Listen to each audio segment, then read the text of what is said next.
सकाळचा सूर्य म्हणजे फ्रेश सुरुवात. मी आज संडे आहे तर मी साडी घातली होती. साडी ही फक्त एक वस्त्र नाही तर ती आपल्या संस्कृतीचा आणि परंपरेचा प्रतीक आहे. आणि ही टिकली ती फक्त एक छोटासा अलंकार नाही तर ती स्त्रीच्या सौंदर्याला पूर्णत्व देणारी एक गोष्ट आहे. साडी आणि टिकली मिळून एक वेगळीच ओळख तयार होते. साधेपणा, सौंदर्य. आपण सूर्याला पाणी अर्पण करतो पण खरं ही परंपरा खूप जुनी आहे. आपल्या पूर्वीच्या काळात सूर्याला जीवनाचा मुख्य स्रोत मानला जातो, कारण तोच प्रकाश, उष्णता आणि ऊर्जा देतो. सकाळी सूर्याला आपण पाणी अर्पण करतो, पण पाण्यामधून येणाऱ्या किरणाकडे पाहिलं तर डोळ्यांना आणि मनाला शांतता मिळते असंही मानलं जातं.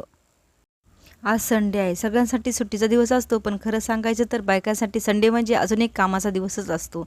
घरात सगळे आराम करतात, पण तिचं मात्र काम सुरूच असतं. स्वयंपाक, साफसफाई, सगळ्यांची काळजी. आपण म्हणजे बाकीचे सगळे सुट्टी असती, पण तिच्यासाठी कधीच सुट्टी नसती. तर तशीच माझी पण सुरुवात कामानेच होते.